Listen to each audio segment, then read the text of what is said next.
მოგესალმებით, ფერმერებისა და სოფლის მეურნეობით დაინტერესებულთათვის აგროს სიახლეები კვლავ ეთერშია. საბაზრო ეკონომიკაში ჩართვისა და კონკურენტუნარიანობის ამაღლებისთვის თანამედროვე ტექნოლოგიების ცოდნა და მისი მეურნეობაში დანერგვა. სწორედ ამ მიზანს ემსახურება USAID-ის სასოფლო სამეურნეო წარმოების ეფექტიანობის აღდგენის პროექტი, რომელიც გრძელვადიან სასწავლო პროგრამას ახორციელებს. პროექტის ბენეფიციარი ფერმერთა მომსახურების ცენტრებისა და სოფლის მეურნეობის სამინისტროს საინფორმაციო საკონსულტაციო ცენტრების აგრონომები არიან. სასწავლო კურსი ორ ფაზას მოიცავს და თეორიული სწავლების შემდეგ, რომელიც 2016 წლის დეკემბერსა და 2017 წლის აპრილის პერიოდში განხორციელდა, უკვე პრაქტიკული სესიებიც გაგრძელდა, რომლებიც კონკრეტული წინასწარ შერჩეული კულტურების მოვლა-მოყვანის ტექნიკურ ასპექტებს შეეხება.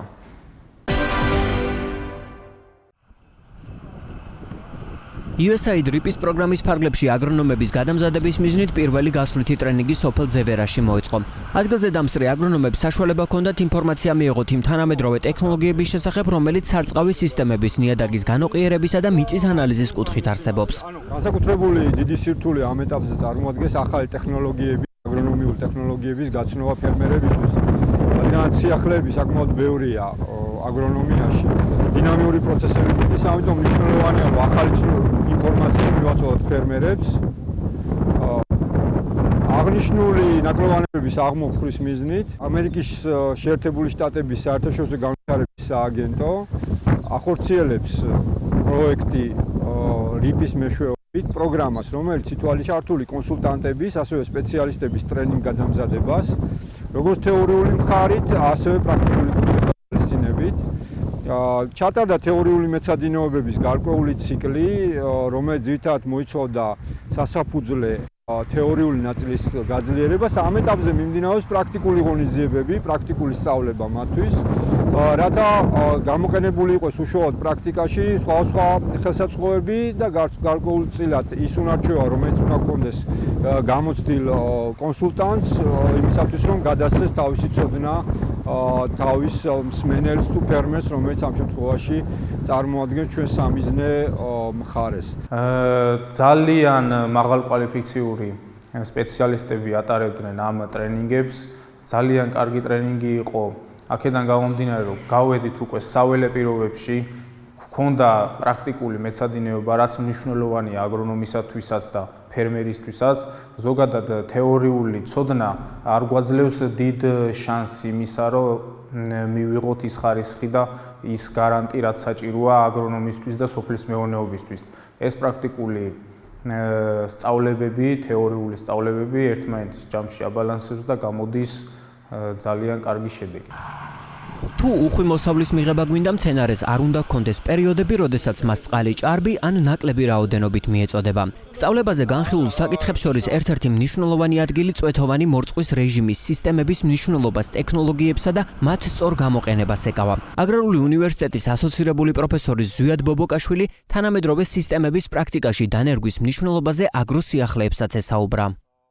თანამედროვე აგროტექნოლოგიები წვეთოვანი ირიგაციის გამოყენების გარეშე პრაქტიკულად წარმოუდგენელია. გასათვალისწინებელია, რომ თუ გვინდა მივიღოთ მაღალი მოსავალი, მაღალხარისხიანი მოსავალი, აუცილებლად უნდა იყოს დაბალანსებული მორწყვის რეჟიმი და დაბალანსებული უნდა იყოს კვების რეჟიმი. მცენარეს არ უნდა ჰქონდეს პერიოდები, როდესაც აქვს წყლის დეფიციტი, ანუ წყლის შიმშილი და არ უნდა ჰქონდეს პერიოდები, როცა მას აქვს წყლის სიჭარბე. წვეთოვანი ირიგაცია იძლევა საშუალებას, რომ წყალი მივაწოდოთ რეგულარულად მცენარეს ხანგრძლივი პერიოდის განმავლობაში კონკრეტული ჩავარდნების გარეშე. წვეთოვანი ირიგაციის შემთხვევაში მცენარეს აქვს ზრდის ეტაპი, ზრდის პლატო მდგრადი და სტაბილური.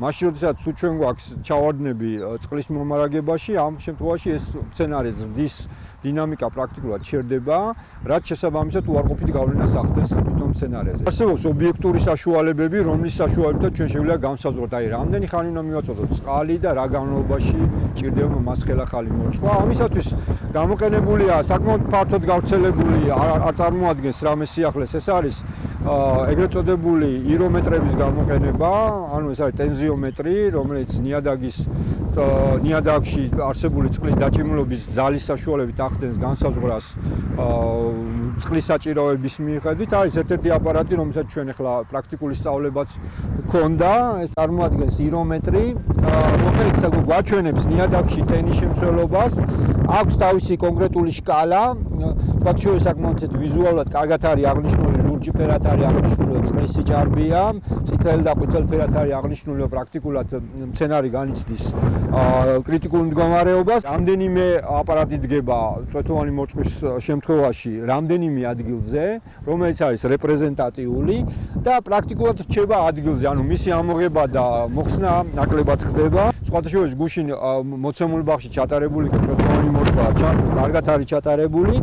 ველოდებით ამას, როგორც კი მიაღწევს სამას, უნდა შეგვიძლია ჩავთვალოთ, რომ სარწყავი სისტემა უნდა იყოს ჩართული, რომ მოიწყოს, როგორც კი ჩამოვა შესაბამისად დაახლოებით 50-სა და 100 შორის მორწყვის ინტენსივობა უნდა შევწყდეს.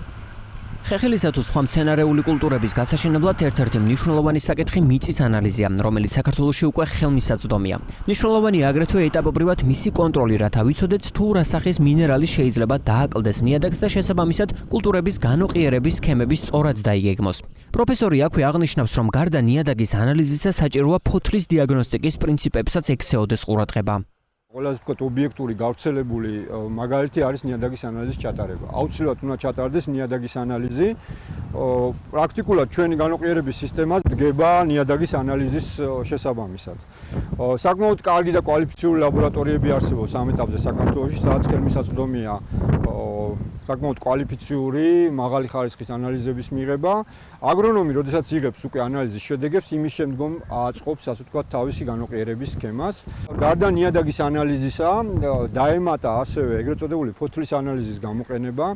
შესაძლებელია ნიადაგში არსებობდეს საკვები ნივთიერებები საკმარისი რაოდენობით, მაგრამ ეს არ ნიშნავს, რომ მცენარემ შეითვისოს ეს. თითოეული მცენარე, თითოეული კულტურა ინდივიდუალურია. გამომდინარე აქედან საკმაოდ კარგი ხანია დანერგილია უბრალოდ ჩვენთან საქართველოში ეხლა ვიწყებთ ასე ვთქვათ ამ გზის გავლას. დანერგია ეგრეთ წოდებული ფოთლის ანალიზი. ჩვენ ეხლა ვისაუბრეთ ფოთლის ანალიზის აღების მეთოდოლოგიაზე. ძირითადად ვიღებთ შუა ადგილებში, ანუ ვერიდებით ერთწლიანი ნაზარდიდან იღება ფოთლის ანალიზი, ვერიდებით საწყის ბაზალური ფოთლების აღებას, ვერიდებით კენწეროში არსებული ფოთლების აღებას. კარგი პერიოდი, იდეალური პერიოდი აღებისა ეს არის 1 ივლისიდან 10 ივლისის პერიოდში. ვიღებთ დაახლოებით რამდენიმე ფოთოლს. ვცდილობთ რომ ეს იყოს არც ძალიან მაღალი ადგილი, არც ქვედა მხარე, ასევე ვიღებთ 4-ვე მხრიდან, მაგალითად აი ამ მხრიდან ავიღებთ კიდევ რამდენიმე ფოთოლს.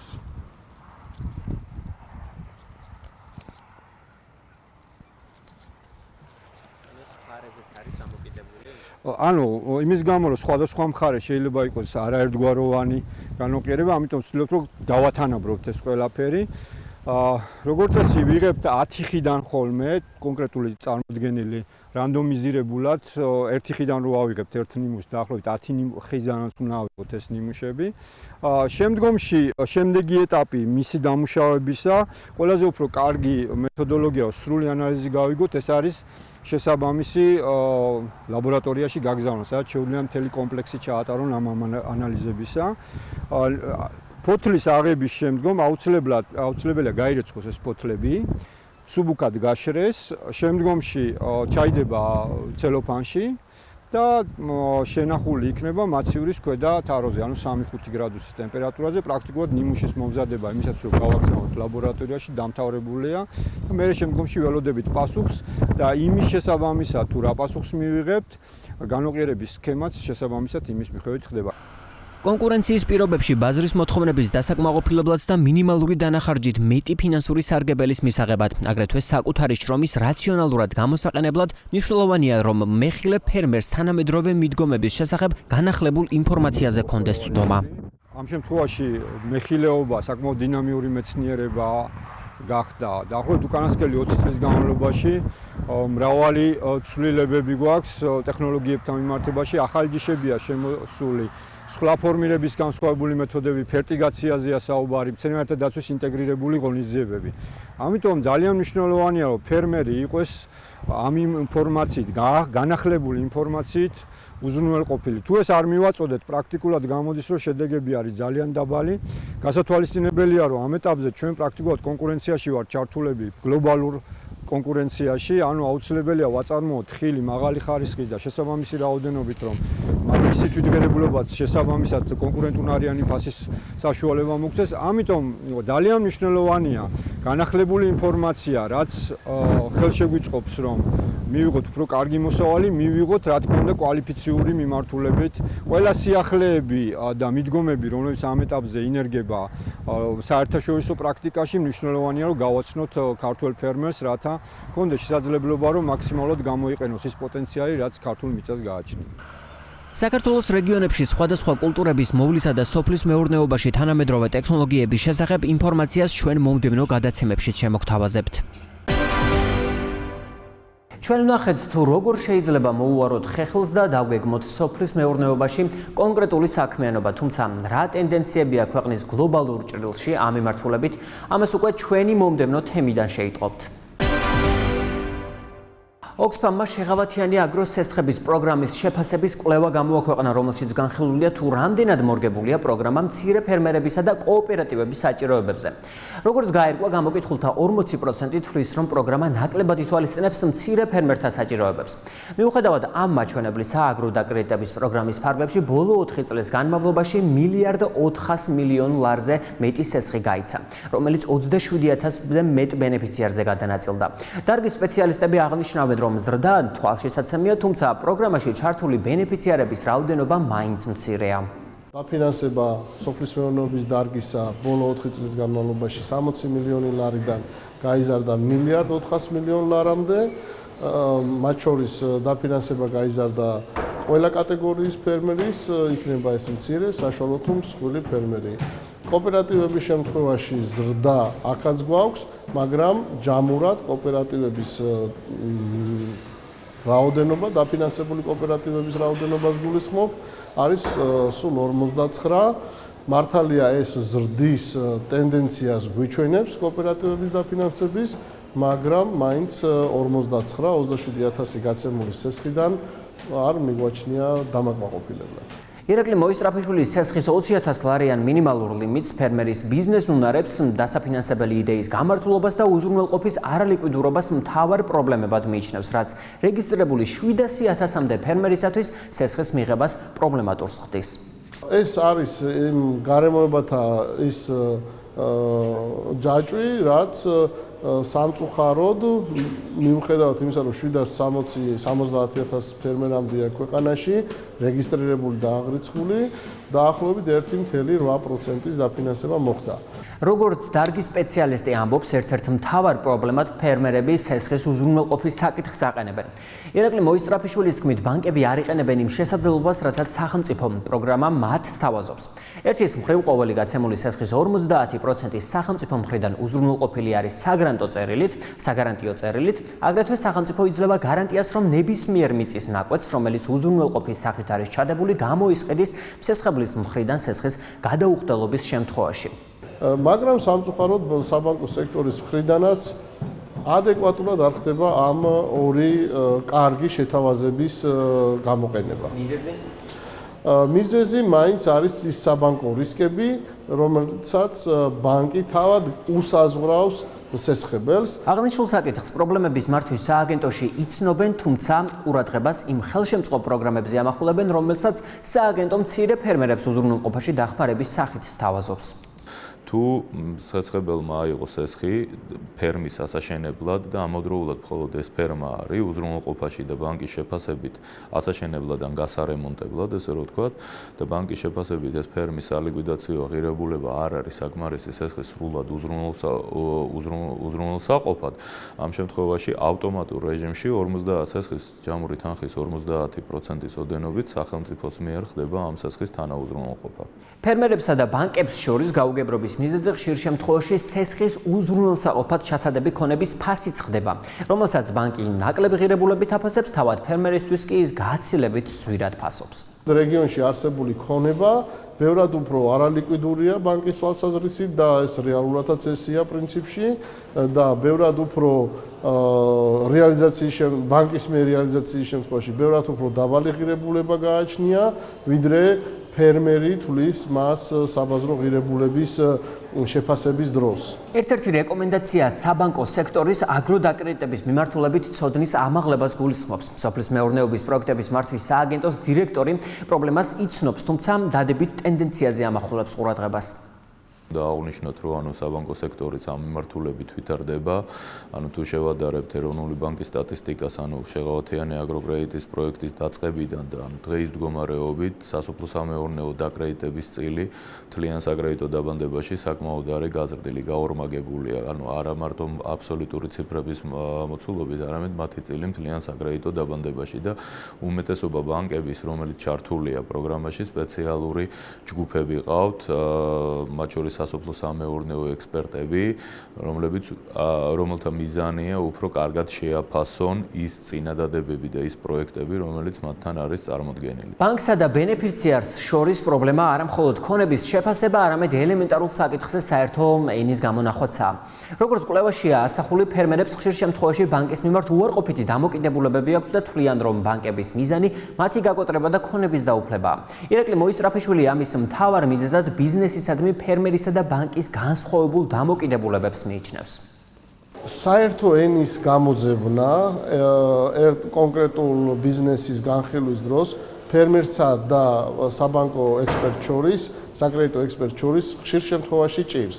ბანკი მაინც გლობალურ ჭრილში აფასებს ყველა აგროსაქმიანობას, ხოლო ფერმერი მაინც ლოკალურ და თავისი გადმოსახედიდან აფასებს მის შანსებს და მის შესაძლებლობებს. მაგალითისთვის ირაკლი მოისწრაფიშვილს შემდეგი ჩვენთვის ცნობილი ფაქტები მოჰყავს. თითქმის ყოველი ყურძნის რთველი სეზონზე შეგვიძლია გავიხსენოთ ღვინის ქარხნებთან ჩაბარების მოლოდინში მყოფი უკმაყოფილო მევენახეები.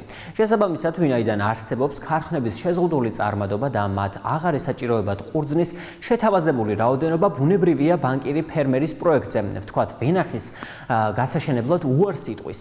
ერთის მხრივ ბანკირმა იცის ის მაკროეკონომიკური მაჩვენებლები, რომელიც ზოგადად ქვეყანაში არის ამა თუ იმ სურსათის წარმოების და რეალიზაციის კუთხით, ხოლო ფერმერმა იცის ის თავისი მიკროსაწარმოს დონეზე თუ რა შანსები და შესაძლებლობები აქვს მას.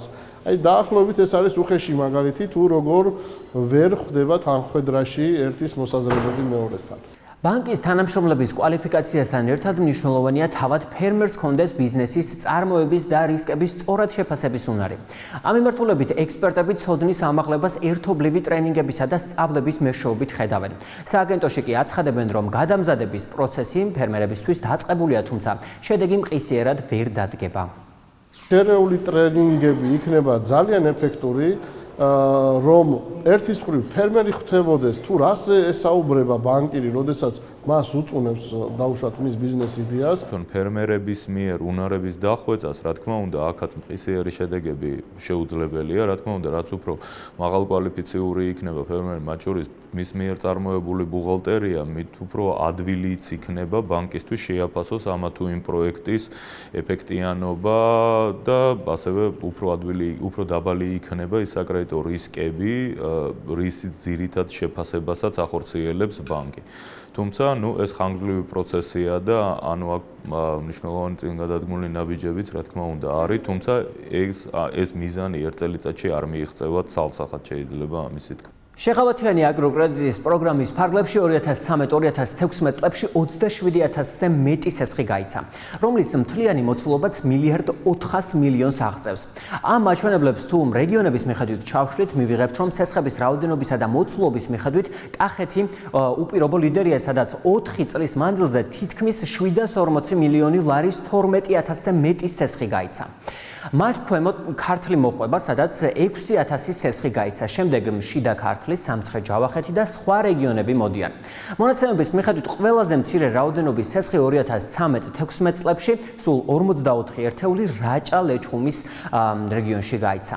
პრინციპში ლოგიკურია გამომდინარე იქიდან, რომ საწარმოო საშუალებების სიმრავლე, წარმოების, თქვათ, სხვადასხვა მიმართულებების შესაძლებლობა კახეთის რეგიონს ბევრად დემოგრაფიული მდგომარეობაც მათ შორის, კახეთი ან სასოფლო-სამეურნეო ტექნიკით უზრუნველყოფა, კახეთის რეგიონს ბევრად უფრო კარგად გააჩნია, ყველა ფაქტორთა ერთობლიობა განაპირობებს იმას, რომ საბანკო სექტორი ბევრად უფრო დაინტერესებული იყოს კახეთში აგროსაკრედიტო ბაზარზე თავის დაფუძნების, გაფართოების და შესაბამისად ეს შედეგზეც აისახება. ოქსფამ-მა კვლევის განხორციელების შემდეგ რეკომენდაციებით შეიმუშავა, სადაც ვკითხულობთ. მოხდეს უფრო დახვეწილი საკომუნიკაციო სტრატეგიის შემუშავება, ცესხის პირობები დაიხვეწოს და მოერგოს ბენეფიციარების საჭიროებებს. შეიცვალოს უზრუნველყოფასთან დაკავშირებული მოთხოვნები, შეიქმნას უკეთესი პირობები კოოპერატივების დასაფინანსებლად. დაიხვეწოს ფერმერების ბიზნეს უნარები და ცოდნა. ჩაუტარდეს ტრენინგები ბანკის ექსპერტებს, მხარი დაიჭიროს ქალებისა და ახალგაზრდების ჩართულობის ზრდას. შეიქმნას პრიორიტეტული კომპონენტები, დაემატოს ზოგიერთ სექტორს საბრუნავი საშუალებების დაფინანსების შესაძლებლობა. აღნიშნულ რეკომენდაციებს უკვე იცნობენ სოფლის მეურნეობის პროექტების მართვის სააგენტოში. გარკვეულწილად რეკომენდაციების უმეტეს ნაწილს, რა თქმა უნდა, ვეთანხმებით. მეცაც ვიტყვი, ამ რეკომენდაციების მიმართულებით ფაქტობრივად ნაბიჯები უკვე გადადგმულიც კი გვაქვს, მაგალითისთვის ვიტყვი, რომ ცალკეული დარგებისა თუ ქვედარგების კონკრეტული საჭიროებების გათვალისწინება თვითონ პროექტის დიზაინში. თუ პროდუქციის მოყვანას ვაპირებთ და ამისთვის ცესხსაც ვიღებთ, მნიშვნელოვანია სარეალიზაციო ბაზრებზეც ვიფიქროთ. სწორედ ამიტომ განვითარებულ სამყაროში არსებული ხარისხის მოთხოვნების საქართველოში დანერგვა ფერმერებისა და სურსათის მწარმოებელთათვის ერთ-ერთ უმნიშვნელოვანეს საკითხს წარმოადგენს. როგორც პროექტების მართვის სააგენტოში აცხადებენ ძლიერი და თანამედროვე სტანდარტებთან შესაბამისობაში მოყვანილი წარმოების განვითარებისათვის უცხოელ პარტნიორებთან ერთად არაერთ პროექტს ახორციელებენ. ყავს საწარმოები, რომ სადაც ინერგება, ეხლა ეს ISO 22000-ები და სერტიფიცირება ხდება, მათ შორის დაფინანსებას იღებენ, მეცაც ვიტყვი, საერთაშორისო მასერტიფიცირებლის მოწვევის ჩათვლით, 50%-ს დონორი ორგანიზაციები იხდიან, კერძოდ USAID RIP-ის პროექტი, ეს მიერ ფინანსდება 50%. ასევე ჩვენ ინტენსიურად ვცდილობთ დავნერგოთ Global Gap-ის სტანდარტი პირველად წარმოების მიმართულებით და ძალიან ინტენსიურად ტარდება ტრეინინგები, გაცნობითი ხასიათის, ესე რომ ვთქვათ, სემინარები და ვორქშოპები, რათა მათ შორის ფერმერებმაც გაიგონ ამ სტანდარტების მნიშვნელობა, აუცილებლობა და ის ბენეფიტი, რაც შეიძლება მიიღონ ამ სტანდარტების დანერგვისგან. სტანდარტების დანერგვისა და ევროპული ბაზრისთვის პროდუქციის შესაბამისობაში მოყვანის პარალელურად ადგილობრივ ბაზარზე წვდომაც მნიშვნელოვანია. ოქსფამის კვლევის მეორე ნაწილი სწორედ ადგილობრივ ბაზარს, კონკრეტულად კი სასურსათო საჯარო შესყიდვების სისტემის ანალიზს მოიცავს. როგორც კვლევა მაჩვენა, სახელმწიფო სურსათის შესყიდვების საკმაოდ დიდ თანხებს უკავშირდება და მისი საშუალო მაჩვენებელი 120 მილიონ ლარს აღწევს. რაც ოქსფამის სასოფლო-სამეურნეო პროგრამების მენეჯერის თქმით, საკმაოდ საგულისხმო გარანტირებული ინსტიტუციური ბაზარია. კვლევაში ძირითადი მოხმარების 9 უმსხვილეს პროდუქცია გამახვილებული ყურადღება. ნაჩვენებია თუ რა სახეობის, რა რაოდენობის პროდუქცია იქნა შესყიდული და რა მათ შორის რამდენი იყო ადგილობრივი და იმპორტირებული პროდუქციის წილი. მონაცემები ასე გადანაწილდა. ბოსტნეულის წლიური მოხმარება, რაც კვლევაში ბოლო 3 წლის საშუალო მაჩვენებელს ემყარება, 7 მილიონ ლარს აღემატება. მათ შორის ქართული პროდუქციის წილი 79% იყო. 300,000 აღემატებოდა მარცვლეულის და მასში ადგილობრივი პროდუქციის წილი 79% შეადგენდა. ყველის პროდუქტების ღირებულება 2 მილიონ 300,000 ფარგლებშია. ქართული პროდუქცია ამ ნიშას თითქმის 97%-ით ამარაგებს. მდგომარეობა არც თუ სახარბიელოა ფრინველის ხორცთან დაკავშირებით, რომლის მოხმარება 3 მილიონ ლარს საჭარბებდა, თუმცა ქართული პროდუქციის წელი მასში მხოლოდ 35% იყო. შედარებით უკეთესია ჩაის მოხმარებაში ქართული პროდუქციის წილი, რომელიც 76% შეადგენს. საქონლის ხორცში კი ეს მაჩვენებელი 87%-ია, ხელში 90%, ხოლო კვერცხში 98%. მაჩვენებელი შედარებით მცირეა თაფლში, რომელშიც ადგილობრივი პროდუქციის წილი 68%-ია. კვლევის ავტორები თვლიან, რომ მონაცემები, რომელიც კვლევაშია მოცემული, შესაძლოა არ ასახავდეს იმ რეალურ მაჩვენებელს, რაც იმპორტირებული და ადგილობრივი პროდუქციის წილებს ასახავს. ამის მთავარ მიზეზად კი შესყიდვების სისტემაში არსებული ხარვეზები მოჰყავთ, რომლის მიხედვითაც ტენდერის პირობებში არ ხდება პროდუქციის წარმომავლობის აღნიშვნის მითითება. ტენდენციები შემდეგნაირია, რომ ის პროდუქცია, რომლის პოტენციალი, წარმოების პოტენციალი საქართველოში რეალურად არსებობს, ჩვენ უფრო მეტად ამ კატეგორიაზე გავამახვილეთ. ყურადღება იგულისხმება ხორცი, იგულისხმება ხილბოსტნეული, იგულისხმება თაფლი, კვერცხი და ასე შემდეგ. ამ მიმართულებით აშკარად შეინიშნება ის, რომ ჯერ ეგერთი თვითონ შესყიდვების სისტემა არ გვაძლევს საშუალებას, რომ უტყუარად დავადგინოთ პროდუქციის წარმოშობა, ეს ერთი, იმიტომ რომ ტენდერის მოთხოვნებში არანაირად არ არის გათვალისწინებული მითითება პროდუქციის წარმოებლისა. და ამიტომ უტყუარობა იმ მონაცემის, რომ ვთქვათ, ეხლა ძალიან ისეთი მიახლოებითი ხასიათის დასკვნები გაკეთდა ამ კვლევით დაახლოებით 70%-ია ადგილობრივად წარმოებული პროდუქციის ხვედრითი წილი, თუმცა დიდი ეჭვის შეტანა ამაში შეიძლება, იმიტომ რომ სისტემა არ გვაძლევს საშუალებას, რომ უტყუარი მონაცემი დაიდოს. არა, აშკარად გამოიყურება ასე, რომ იმპორტირებული პროდუქცია ჭარბობს ადგილობრივად წარმოებულ პროდუქციას, თუკი ჩვენ განვაზოგადებთ და დაახლოებით 200-მდე კატეგორიის პროდუქცია ვისაუბრებთ.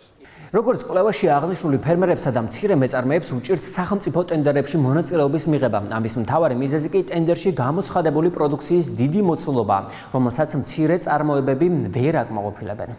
მთავარი საბაზისო მაჩვენებელი ის არის, რომ ჩვენ იმის მიუხედავად, რომ მრავალრიცხოვან მეურნეობებთან გვაქვს საქართველოში საქმე, ეს მეურნეობები ჯერჯერობით კიდევ გათითოკაცებულები არიან, ეს ერთი.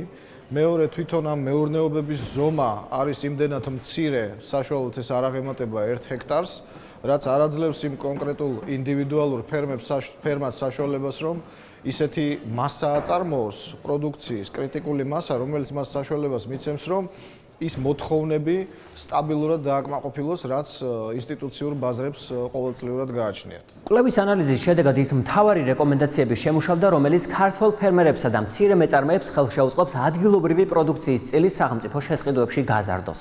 რამდენიმე რეკომენდაცია, პირველ რიგში ისევ და ისევ ადგილობრივი წარმოების შემდგომ კიდევ ერთხელ ხელშეწყობა, ეს ერთი. მეორე, ფერმერთა გათითოკაცებულობის დაძლევა შესაძლებელია მხოლოდ და მხოლოდ კოოპერაციის, ანუ აქაც ისევ კოოპერაციის ხელშეწყობაზე მივდივართ.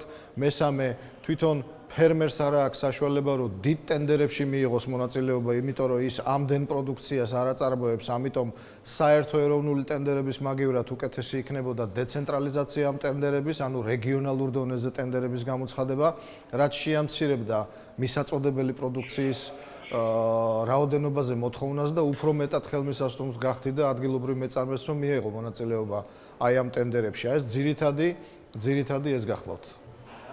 დღეისათვის სულ ეს იყო, მე მომავალ შეხვედრამდე გემშვიდობებით, ნახვამდის.